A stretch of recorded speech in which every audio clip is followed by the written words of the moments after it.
Salut à tous et bienvenue ici dans l'Utah, dans le parc national de Arches. Vous voyez juste derrière moi une arche naturelle. Il faut savoir que tout ça est le fruit d'un intense travail de la nature. Plus de 100 millions d'années d'érosion pour pouvoir parvenir à ce résultat. Il y a des toutes petites arches ici qui mesurent à peine 1 mètre et il y en a certaines qui mesurent près de 100 mètres. Que ce soit des petites ou des grandes, elles sont très impressionnantes puisque c'est le fruit justement d'un travail plus que millénaire de par la nature. Et aujourd'hui, je vous invite à venir découvrir et à venir vous promener avec moi dans ce parc. Petite recommandation, avant de partir en randonnée, si vous avez l'intention de venir ici aux États-Unis visiter des parcs, en particulier si vous voulez en visiter plusieurs, je vous propose de prendre le pass annuel.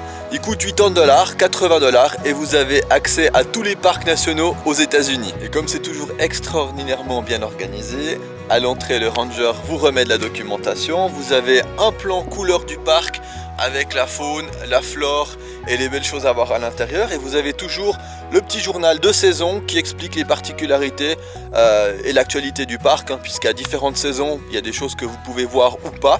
Il y a des dangers aussi qui sont différents en fonction des saisons et tout ça c'est expliqué dans ce petit journal qui paraît sauf erreur 4 fois par année. Là en l'occurrence j'ai celui de l'automne 2015. D'ailleurs à ce propos le ranger a senti au niveau de l'accent que nous étions francophones, donc on a même eu droit à la version française du guide du parc national de Arches. Et c'est parti pour la randonnée. On est ici à Devil's Garden et on va faire le Devil's Trail. Je pense que c'est entre 3 et 4 heures de promenade pour environ 11 à 12 km de trajet.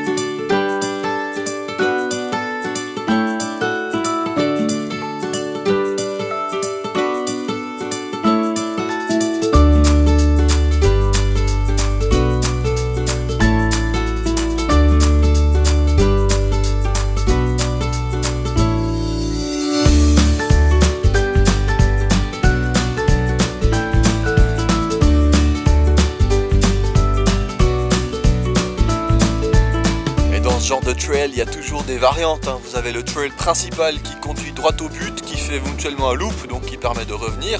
Et il y a toujours des petites branches qui partent à gauche, à droite, qui vous permettent d'aller admirer une ou deux choses, comme par exemple ici, le tunnel Arches qui se trouve juste là.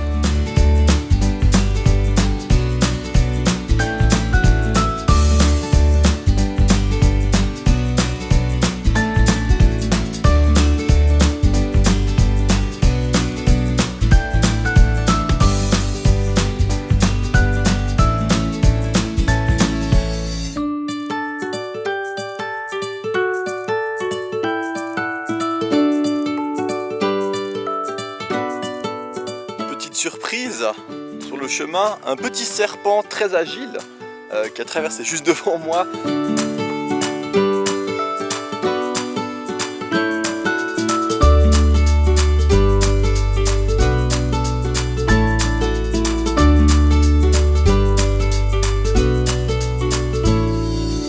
Et on se trouve à un des points intéressants de la balade, à Landscape Arch, avec juste donc cette arche très impressionnante qui culmine à près de 100 mètres de haut ici. Il faut savoir qu'en 1991, en 91, il y a une grande partie du rocher dessous qui est tombée, donc la arche est devenue encore plus fine qu'avant.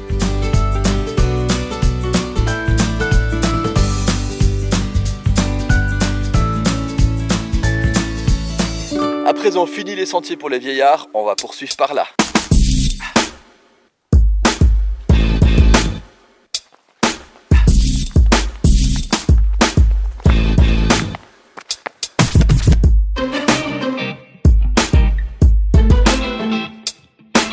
Voilà, au moins c'est pas ici qu'on va croiser des poussettes ou des gens en déambulateur. De l'endroit où je vous parle, je vous cache pas que j'ai une certaine fébrilité et nervosité. Juste là en dessous, il y a 45 mètres de vide.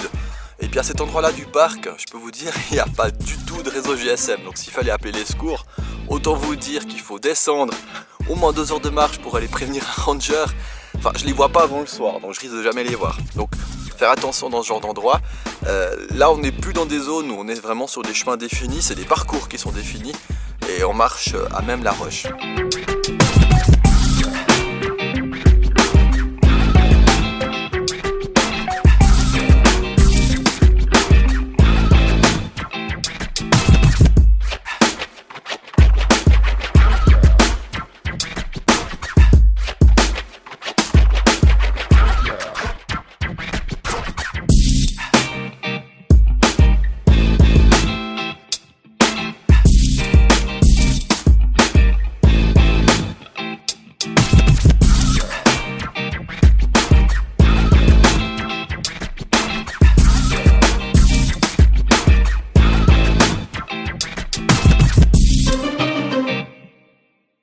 encore un de ces autres endroits avec la falaise juste à côté qui offre une vue imprenable et impressionnante, ici, au parc national de Arches. Et ça fait du bien de marcher aujourd'hui et de faire une très grosse randonnée parce que demain il y a une journée de 13 heures de route qui nous attend.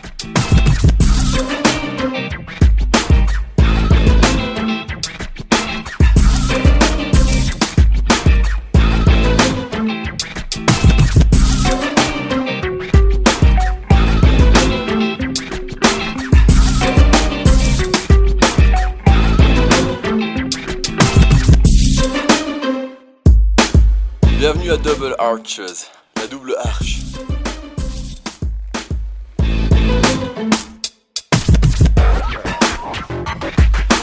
Et cet endroit marquera le point culminant de notre promenade puisqu'à partir d'ici on va faire demi-tour après une petite pause bien méritée bien sûr pour retourner jusqu'au parking et je l'espère avant que la nuit tombe peut-être pouvoir visiter un ou deux autres endroits en passant en voiture.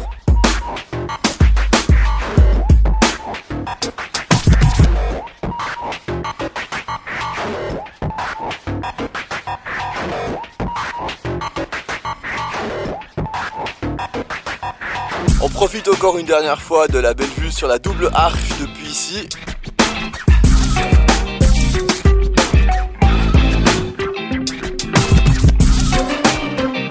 Le soir, quand on arrive à peu près vers 16-17 heures, il y a beaucoup moins de monde dans le parc encore. Et ça permet de l'apprécier vraiment à sa juste valeur. Les seuls bruits qu'on entend, c'est des avions qui survolent ou des bruits d'animaux. Des lapins, il y a plein d'écureuils, il y a des serpents. Bienvenue au Ranch Wolf, enfin du moins ce qu'il en reste, hein. C'est une trace du passage d'une famille qui s'était installée, qui avait installé son exploitation agricole à cet endroit il y a à peu près 150 ans de cela.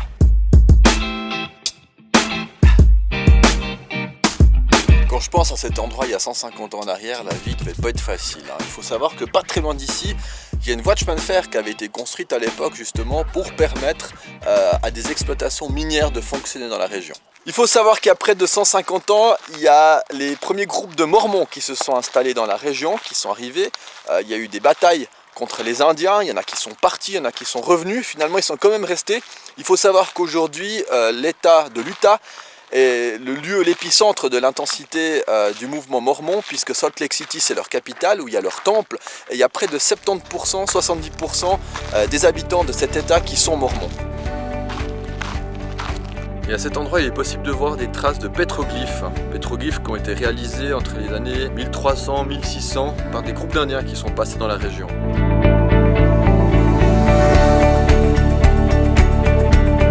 Comme vous voyez les magnifiques paysages qu'il y a ici, on comprend pourquoi le cinéma s'en est servi tout au long de l'histoire pour tourner des films qu'on a tous en mémoire, comme par exemple un que j'adore, c'est Star Wars, l'épisode 1, la course des vaisseaux a été tournée ici dans la région. Et voilà, j'ai eu le plaisir aujourd'hui de vous faire visiter le parc national de Arches, ici dans l'Utah.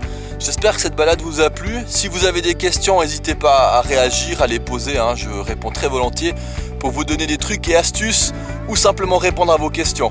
Vous pouvez aussi me suivre dans les divers médias sociaux qui vont s'afficher ici en dessous.